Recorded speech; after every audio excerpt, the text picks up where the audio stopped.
Hey, happy Tuesday. It's a Rumor Innuendo Tuesday, and it's two of us. I'm Dominic D'Angelo, and I am with Robert Karpelis, WD Creative _ish.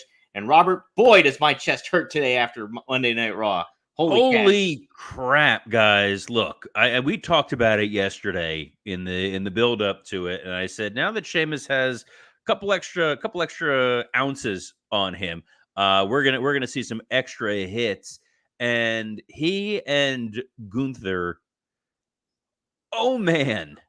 My goodness. Ow. Before we get to that, we'll say hi to a couple folks in the chat. Joseph Webb Walters said, "Morning, fellas. I had to have a Laramie after that banger last night." Mike Malaro says, "Sheamus and Gunther had a real banger. And if you want to be a real banger in bed, check out our friends at Blue Chew." Dude, don't steal my gimmick. How dare you? Antonio Santos, happy Tuesday. Happy I smoked a cigar after last night. No Blue Chew needed. Wow. Oh, we'll address that. A lot of our listeners enjoying some nicotine tobacco related products. We used to do ads for Lucy for a while. Yeah, but I'm not a smoker. I got no way to they're like, "Oh, we'll send you the product." I'm like, I don't need it. But after last night, man, I was kind of thinking I could have gone for a cigarette. But you know what we can go for instead? 30 minutes of the best wrestling news from around the world. Dom, what are we talking about today? Oh, we're covering plenty. We're covering WWE RAW. We're covering the new rumored faction of Bo Dallas, whatever they may be called. We also have Shawn Michaels the Wyatt Six. The Wyatt Six, supposedly. Then we have Shawn Michaels getting involved in the Kendrick and Drake feud going down. Wait. Brian Kendrick and Drake Maverick aren't getting along? They are button heads. Dude, think how good that match would be. That would be good. I'd love to see Drake Maverick against Brian Kendrick. Yeah, Drake Maverick can go, man. It's pretty good. And then we also will talk a little bit of the Ric Flair drama going down. A couple of news items there. Oy. Oh, boy. Oh, man. I got one of my... that's the beauty of Ric Flair is both of the ad reads I have today are transitions when it involves Ric Flair. And that's why we love the Nature Boy. If we have time, I may tell a Ric Flair story when we get to it. Okay. Or talk about Billy and the CW. We'll leave it to those folks in the comments of which it is they want to hear. Dom, where are we starting with today? We are starting with Monday Night Raw, and the King of the Ring and Queen of the Ring went down. The first round matches of the tournament. We had some results happening, obviously, and some fun matches, some fun pairings that went down. I don't know why that was so funny. Like, we had some results happening, obviously. Like, well, yeah, it's a wrestling show. Matches happen, and there's consequences from them. And what did I say to you guys? I can preface this because I have people I work with who are in North Carolina. What did I say, y'all? These matches were going to lead to other intriguing stories, and just about all of them, even with the injury shuffling, we now have some fun paths forward going to King and Queen of the Ring. Dom, which match you want to start with? You know, let's start with Ilya Dragunov versus Ricochet. I really like Ilya Dragunov. The vignette that they played for him beforehand was awesome. Really set the tone for the type of persona he's going to be, and somebody that you can really get behind too. And just a hard-hitting, fun match that those two guys really complemented one another well. This was probably, in my opinion, match of the night. Wow. I enjoyed just about every second of what I saw with Ricochet and Ilya Dragunov. And we had said this was going to be a spotlight match to introduce Dragunov to the main roster. I think that Nakamura match he had a couple weeks ago was too short to really do anything of any major consequence. But this showed a sort of hard-hitting, very physical style that is what we're going to be accustomed to in Raw going forward. And I had projected that Dragunov and Gunther were going to advance because eventually we will get to a Dragunov-Gunther one-on-one match because they're not messing around with this tournament, kids. And what I liked about Ricochet is in his loss, he went on Twitter after, on X, whatever you want to call it, and he said, like, you know, I lost again, sorry. So moving forward in stories, you now have Ilya Dragunov, You're debuting him as part of the Raw roster officially. You're showing the audience what he can do in the ring. You're now moving Ricochet to this interesting story of guy who wants to get it done and can't. And it's like, well, where are we going to go from here? So a lot of fun stuff packed into what was an insane match that I kind of wished happened in France, because I would have loved to see that crowd go banana, as Pat would say. Yeah, it was a really, really fun match. I love Dragunov's finisher where he's just punching down on the guy. I think that's really cool too. Add another element to his repertoire, if you will. There were a couple moments in that match that were just like, dude, it's free TV, guys. Save something, save something for week 2, Ilya. Right. But if this is what we're gonna get with the main Raw roster, we're gonna be in good shape for a long time, kids. Absolutely, absolutely, and fun. Some fun elements going in. We also had another someone debuting is Lyra Valkyria. How do you say it? Lyra Valkyria. I think I got it that time. Yeah, you did. You Lyra got Valkyria. All right, and she battled a replacement, damage control replacement in Dakota Kai, and she got the win. What'd you think of her debut on Raw there, Robert? Match was fine. I think it was better than the Zoe Stark match. It was coming off of that weird kind of a cluster segment with Becky, who's trying to put certain people over and then advance the Liv Morgan feud that I said was going to be coming, and then also reminding people that damage control are there. It was a lot, and it was trying to say like, well, don't mess with my friend, Lyra, in the same way it was like Hogan saying like, don't mess with Tugboat. So, Lyra may wind up as the Shockmaster before all is said and done. Match was fine. We knew who was going to win. It was a pretty expected result. The Hartford crowd, Dom. I don't know if you've been to Hartford, Connecticut. Never been to Hartford. Oh, do yourself a favor and keep it that way. I think I was going. You didn't even have to tell me. No, when I lived in Connecticut, we used to have to go travel over there for shows. Just a flaming trash can of a town in a lot of ways. Worse than Newark? It's a different kind of worse. There's just a weird sadness that exists in Hartford that hangs over it. It's, at least when I was there and you went to the arena at Harbor Yard or whatever, and it wasn't a great vibe there. I mean, all we kept getting told was, even when we parked our cars in the fenced in area, don't leave your valuables. And I was like, oh, because it was close enough you took your own car. Usually it's a rental car. Who cares? We all drove our own car. The one fun thing about it is that meant that Vince took his car, and you'd see him on the highway speeding in his Bentley doing like 300 miles an hour. That was the only benefit to doing that show there. That and people like, oh, well, you can go home after. It's still like, I want to say like 2 hours and change away. Oh. So it's still a long drive. You finish Raw at 11. And then you got to wrap everything up. Let's say you finish by 12. Then you're driving home for 2 hours after putting in a 15, 16-hour workday. And then you got to, get up the next day for SmackDown. It's a little tired. Plus, it's Connecticut. How dare you? There are beautiful parts of it. I lived in Norwalk. I loved Norwalk. Stamford is next to Norwalk. We're going down weird paths. Keep going, man. Yes. Let's talk about. Shout out to, by the way, to Bristol, Connecticut's own Arda Ocal, who's celebrating his birthday today. SportsCenter anchor who looks strikingly like future WWE Hall of Famer Kyle Edwards. Well, how about that? How's about that? Let's talk about somebody that was unexpected. Was Jey Uso subbing in for an injured Drew McIntyre against Finn Balor, and Jey gets the win, beats Balor, and advances. What'd you think of this there, Robert? So it was clear when they set the bracket that Drew was not going to compete. I think the Asuka substitution caught them off guard. Mm-hmm. She is legitimately injured too. Well, Drew was legitimately hurt, and we knew he wasn't clear. So even when they announced the Drew Finn matchup, there was some kind of intrigue as to what we were going to see.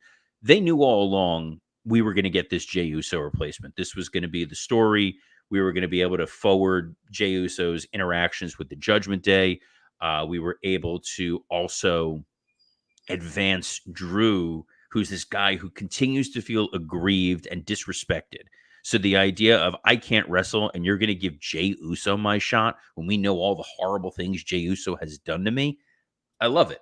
I loved his frustration, his anger, him driving off in the car, Punk pulling up a couple seconds later. Yes, his goofy TV, whatever, but it worked. Yeah, And the following him out to the ring worked. that did work. And then he gave a promo. And that's all I'm gonna say about that. He tried. It wasn't a very Punk promo, you know, and It felt like it was going somewhere, and then it never did. yeah. It was just like I don't know how to really describe it. He kept talking about like Drew's going to turn around and somebody tweet him about it and text him about it, and then he brought up the kind of the Jungle Boy stuff a little bit, and it just went for a guy who always overperforms with the stick in his hand. It went limp. And Yeah. guys, Oh, when you got the stick in your hand and you want to make sure you overperform, let's talk about our friends at Blue Chew. I didn't even mean this to be the transition, yet here we are. here. This episode is sponsored by Blue Chew. Let's talk about sex. Guys, remember the days when you were always ready to go? Now you can increase your performance and get that extra confidence in bed. Visit BlueChew.com. Blue Chew is a unique online service that delivers the same active ingredients as Viagra, Cialis, and Levitra, but in chewable tablets and at a fraction of the cost. You can take them anytime, day or night, so you can plan ahead or be ready whenever an opportunity arises. The process is simple. Sign up at BlueChew.com, consult with one of their licensed medical providers, and once you're approved, you'll receive your prescription within days. The best part, it's all done online. No visits to the doctor's office, no awkward conversations, and no waiting in line at the pharmacy. We know CM Punk is straight edge. That means no drugs, no alcohol. That does not mean no popping a Blue Chew so he can drop a pipe bomb. And guys, if you want to be able to drop a pipe bomb in bed, then we recommend our buddies at Blue Chew because they want to help you have better sex. Discover your options at BlueChew.com. Chew it and do it. And we've got a special deal for our listeners. Try Blue Chew free when you use our promo code RUMOR at checkout. Just pay $5 shipping. That's it, $5 and it's in your hand. That's BlueChew.com, promo code RUMOR to receive your first month free. Visit BlueChew.com for more details and important safety information. And we thank Blue Chew for sponsoring this episode of Rumor and Innuendo. yes. Maybe they should have kept Punk locked in WWE headquarters. Maybe we shouldn't have let him out for the promo. Maybe that's what flustered him out. It just didn't. He had no direction. He was lost. He had a couple of good lines, and then it just kind of kept going. Like that was an 8-minute promo that could have been a 3-minute promo. And guys, if you want to go 8 minutes and make her think it's 3, I'm kidding. We've beaten this up. Hey, you know what? 2 guys that went really hard last night, Robert. Thank you. That was going to be my transition, by the way. It was going to be Sheamus and Gunther, but then Punk's promo ruined it. I don't map these things out. It just kind of happens, but you want to be prepared. So you kind of pop the Blue Chew in advance, metaphorically speaking in this case. But Sheamus and Gunther, we knew on paper this was going to be good. What did you think of the execution? I loved it. And immediately they start slapping one another, and I'm immediately going into AEW mode of them people chopping back and forth and everything like that. But this made sense. They're just unloading on one another, and it's not like, hey, challenge me. They're just going back and forth. This is like part of the match, part of the violence that is going down. And then you just had hard hitting. You had power getting done. You had the story of Sheamus's knee giving out and all that stuff. This was my favorite match of the night, and I just, you kind of think, how much Sheamus has gotten razzed for his weight gain or anything like that, and this is just like he's still an ass kicker, man. Either way, and it's just you're showing these guys in the best light possible. It'll be interesting to see how they play off as Sheamus tapping out to Gunther, if they're going to follow up with that and make some sort of story out of that or anything like that. But absolutely. I think we kind of see the roadmap going forward. Sheamus getting his knee taken out, not because of Gunther, but because of Ludwig Kaiser. So there was a little bit of saving face, and it was the outside interference to tell that story going forward. We saw Gunther attack Xavier Woods' knee the week prior, taking him out of the tournament entirely. Sheamus clearly has a date with destiny with Braun Breaker, And there was that little segment of Braun Breaker saying, hey, how come I'm not in the tournament? So now Braun not only has the ammunition to say, I should have been in the tournament, it's, hey, Sheamus, you tapped out. You wanted to come and give me, big timer advice like a vet, and you couldn't get the job done, and you surrendered because you're weak and I'm strong. And that's really all you need. Now you've got a great Braun Breaker Sheamus feud. You can now set up it looks like if you get to Kofi and Gunther, you've now got further ammunition in this idea that Gunther's going after people's legs. So if he takes out Kofi's knee, man, that's a fun little story right there. So this is what I mean when you look at a tournament and you say, how many different ways can I make a storyline out of this? And what they're doing is 3D chess.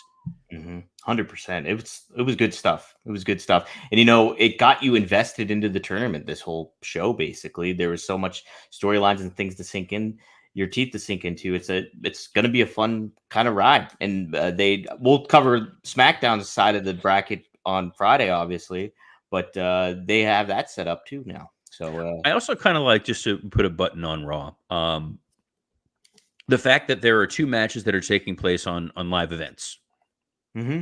It's a little unfortunate that we're not going to see everything, but making, a live event feel special, something that they've now tried to kind of reinvest in. I know we've talked before, they were looking to cut down on live events, and sometimes you go and you're like, well, why am I going? It doesn't count. It's out of continuity, whatever. But having something happen at a live event that matters, now you're selling tickets, and it's not consequential. It's not like someone's going to say, I can't believe I'm not seeing Shayna Baszler and Zelina Vega. They've ruined the whole tournament for me. Like, they'll have cameras there. You'll get highlights. But I like that little touch of, hey, let's make this feel special rather than trying to shoehorn 2 additional matches into this show. Yeah, I agree too. I think that's a good move to do, and gives incentive for people to go and see it live.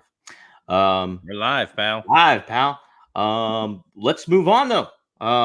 What might be coming up here soon enough is the Wyatt Six, whatever they may be called.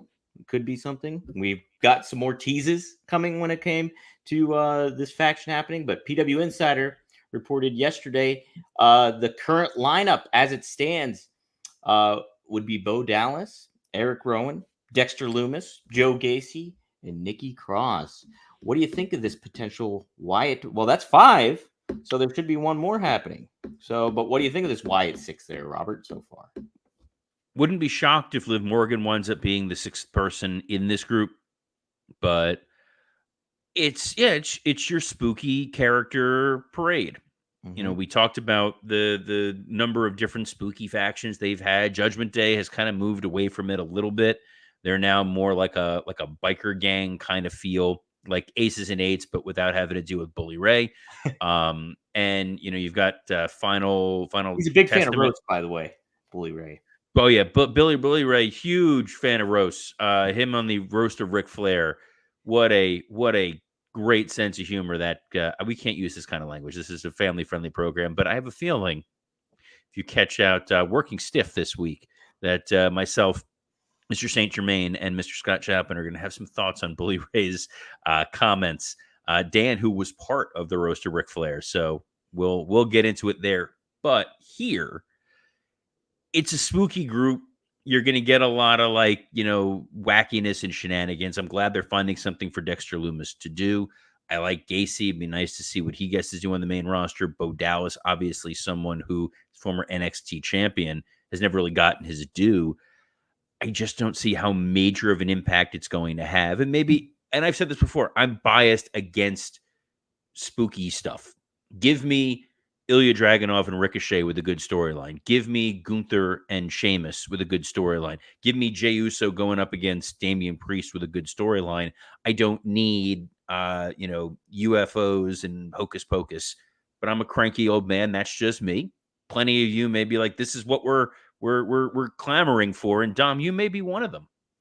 I'm not necessarily against it. I always appreciated the Undertaker when they would tie him in right and make things make sense from it. But yeah, it needs to be executed properly. I wasn't a big fan of how they handled the Fiend or anything like that. So, there were certain. So I will. There were certain elements of the Fiend that they did. I loved the Firefly Funhouse stuff. Yeah, I loved a lot of what Rob Fee pulled out. when he was the thing I will always kind of go back to is like the swamp fight. Yeah. And I think painting, like almost booking yourself into a corner where it comes to certain aspects of the Fiend of this guy being unstoppable and you can't, it just, that was an aspect I wasn't a big fan of necessarily either too. So, but when it's head games, it's fine. When it's you're yeah, playing it real, it becomes a little much. And I think with The Rock hammering home this idea that wrestling is now cool, overly spooky stuff immediately makes you feel dumber for watching a lot of it. When yeah, it works in those rare instances, it works, but it is few and far between. And we all, remember where we were when Papa Shango made, the Ultimate Warrior vomit or black ooze coming out of people. yeah. Thank goodness I wasn't watching at that moment. Or Mordecai. Let's not forget about Mordecai. Oh yeah, geez. Hey, we could really keep this going. You know what's is cool though is when hip hop mixes in pro wrestling. We had some of that in this big feud between Kendrick Lamar and Drake. Kendrick Lamar dropped a lyric from his song "Not Like Us." He says, "Put the whole label on me. I'm gonna get him dropped. Sweet chin music, and I won't pass the aux." And so that referenced Shawn Michaels, and another name in the mix of that. And Shawn Michaels ended up responding. He says, "A little sweet chin music goes a long way, Kendrick Lamar. You and Drake are formally invited to WWE NXT to settle this thing. I'm even offering my services to mediate." Robert, always fun when rap diss tracks use pro wrestling or when they just reference pro wrestling. I like it. I love when wrestling is referenced in anything. There was that one song where they used Nakamura's theme. Oh, yes. Enjoyed the hell out of that. Is that Lil Uzi Vert? I want to say. Right. I think you might Yes. be right. I don't know where I just pulled that from out of my brain, but there it was. Mm-hmm. Look, I'm old enough to remember. I feel like I'm like aging myself terribly with this episode. Everything's like back in my day. Yeah, back to Back in my day, hip hop diss tracks led to people getting killed. So my hope here with the numbers that these tracks are doing, that this is all a work, that this is all kayfabe and everybody's working behind the scenes to just make a lot of money. And I'll be cynical. I like Sean piling on. There was a lot of Drake and Kendrick Lamar on Raw last night. It was. You had Kofi referencing it, CM Punk using a lyric. I don't see Punk being a Kendrick Lamar or a Drake guy, but who knows? It's timely and it feels more organically timely than when they would sometimes try to shoehorn in weird outside stuff. Obviously, I'm thinking of the Donald Trump Rosie O'Donnell match. There's a real thing that happened. Best use of Ace Steel. Oh my gosh. We love Ace Steel. He's a good guy. He's also a good guy. Who? The Nature Boy Ric Flair. That was the transition. We're here. Just in case Conrad clicks on, I was like, what's going on, my father-in-law? Oh man. I'm sure he's well aware. Oh yeah. The Nature Boy was asked to leave Paisano's Stonefire Pizza in Gainesville, Florida. And Rick aired his grievances out on social media, said that he spent over $1,500 at the restaurant, and that was had an issue with the kitchen manager who was taking too long in the bathroom. Either way, the co-owner addressed it at the Gainesville Sun and said that evidence was pretty clear that they were in the right and they had the right to remove Flair, and he was proud of his team that handled it. But yeah, Flair, he's known to party. Here's the deal. Yes. I blame in the city of Gainesville. One of my favorite places on planet Earth. As a proud Gator, go Gators. There was a great pizza place called Leonardo's Pizza. You would have never had these sorts of issues at Leonardo's Pizza, but unfortunately they closed after being open for 47 years. Never been to this coal-fired pizza place that's there now. I don't know how you rack up a $1,500 bill. I would say drinks at a coal-fired pizza place. Yeah, they have drinks offered there. I'm sure they have drinks offered there. I don't think they have like a mixed cocktail menu. I'm sure it's like a beer wine situation. Even that, and there was a picture of Flair with the graduation party that he was part of. It's like 7 people. That's a pretty healthy bar tab. I have been in Gainesville while the Nature Boy was in Gainesville. There was a restaurant called The Swamp. It was right across the street from the football stadium, also nicknamed The Swamp, and he'll go to That's the a stadium. shocker. And Nature Boy, he's like, I was after a WWE house show, and he's like, we're all going to The Swamp. I can see there where you're running up a $1,500 tab with drinks right off the bat. That's the most baffling part of all of this. The length of time that a kitchen manager took in the restroom is more indicative of maybe don't eat the food there than any. But I don't know. It might be delicious food, and the guy was just having an independent issue or situation.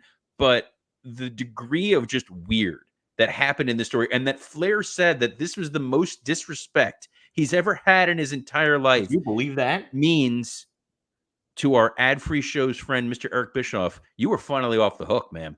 Hey, there you go. You were number one on Flair's disrespect list. You've now been moved. You're number two. Think of Jim Herd trying to make him a gladiator. What is it with Ric Flair and pizza people? What is going on here? Just bad combo. Jim Herd, former Pizza Hut executive, tried to make Ric Flair a gladiator. Now you got this. Wasn't there that guy that was the wrestler who was like a pizza throwing whatever guy who was on AEW a couple Luigi times? Primo? Primo. Yeah, but then I think it turns out he was a loon, so whatever. But guys, don't worry about any of this nonsense. Don't worry about running up a $1,500 tab on weird coal fire pizza and spending the rest of your day in the bathroom. That's what we're going to talk to you about our friends at Factor.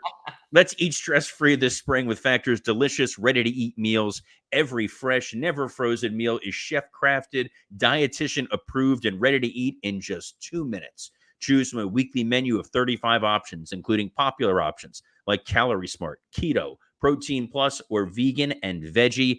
Also discover more than 60 add-ons every week like breakfast, on-the-go lunch, snacks, and beverages to help you stay fueled and feel good all day long. What are you waiting for? Get started today and fuel up for your springtime goals. Guys, we're reading about this crazy Ric Flair situation where he's eating $1,500 worth of pizza. He's picking fights with people. More importantly, he talks about how he had a heart attack during his last match, which means he's got to worry about eating healthy. And the best way to do that, Nate, is Factor. You just need 2 minutes. I know you like to go at Broadway. I know you like to go 60 minutes sometimes. You don't need to do it here, man. It's a 2-minute squash match. And the next thing you know, you are eating like a king. They have premium items like filet mignon, shrimp, truffle butter, broccolini, and asparagus. So head on over to factormeals.com/rumor50 and use code rumor50 to get 50% off your first box, plus 20% off your next box. That's code rumor50 at factormeals.com/rumor50 to get 50% off your first box, plus 20% off your second box while your subscription is active. Whew. Wowzer. We got through there because it's almost lunchtime. I touched on the Ric Flair heart attack thing. I don't even know that we're going to have time to really get into it. There's other stories that we're going to talk about. We'll punt it to tomorrow, but something that we're not going to punt, something we're going to stay on right now is where else you can hear Mr. Dominic D'Angelo. That's right. You can hear me on rvdtv.com on 2 different shows now, which I'm going to talk about here in a second, but go to rvdtv.com. New episode of Rob Van Dam, One of a Kind with RVD just dropped last night at 4:20 p.m. Eastern Standard Time. And I think 4:20 is night. Yeah, evening, I guess, afternoon. It's afternoon. Afternoon. If it's before PTI, it's still afternoon. That's a good point. Yeah, that's a good point. But tonight, I'll be recording the first episode of Right Down the Middle, Daddy, with Bill Alfonso. So, guys, if you're here... Time out. Mm-hmm. Bill Alfonso, Fonzie, who we love, posted a video. Yes. That is so insanely disturbing. As a Floridian, he lives in Tampa. It's the other side of the state. Bill Alfonso posts a video of fishing. And this is one, I'm not even going to spoil it. Just go and look at it. Look at it. And this man is still hardcore.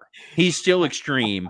And now he's doing a show with Dominic D'Angelo. I don't want to spoil it. Go check it out on his X account or Dom's X account.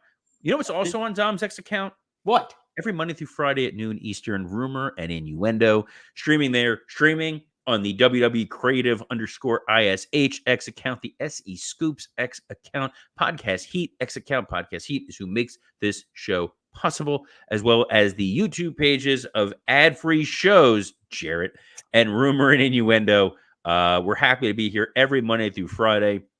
If you miss an episode or you just want to listen to us in audio form, it comes out as an audio podcast every afternoon on iTunes, Spotify, and the like. I like seeing us climbing up on the charts. Big in Sweden, by the way. I don't How know if about you're aware of that? this. Big wrestling podcast in Sweden. So thank you to all of our Swedish friends. As I can tilt over, I have an IKEA bookshelf in the corner. Ooh. Can I tilt it? Yeah, nope, there's an IKEA Ooh, there bookshelf it right is. there. Look at that. Yeah, on behalf of the incredibly hyper literate Dominic D'Angelo, I'm Robert Karpolis. Best of luck in your future endeavors. Dropping bows like Dusty Rhodes.